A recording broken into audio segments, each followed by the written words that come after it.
সালাতে দোয়া কবুল হয়। সালাতে দোয়া কবুলের তিন জায়গা।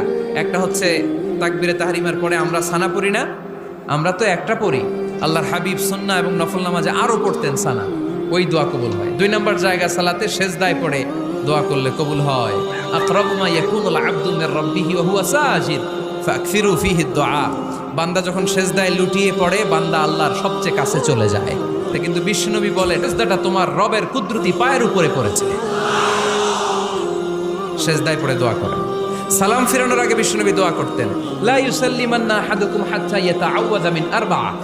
আল্লাহর হাবিব বললেন, চার জিনিস থেকে পানাহ না আছে আমার কোন উম্মত যেন সালাম না ফিরায়। তারা যেন পড়ে, আল্লাহুম্মা ইন্নী আউযু বিকা মিন আযাবিল কবর, আউযু বিকা মিন আযাবি জাহান্নাম, আউযু বিকা মিন ফিতনাতিল মাহইয়া ওয়াল মামাত, আউযু বিকা মিন ফিতনাতিল মাসিহিদ দাজ্জাল।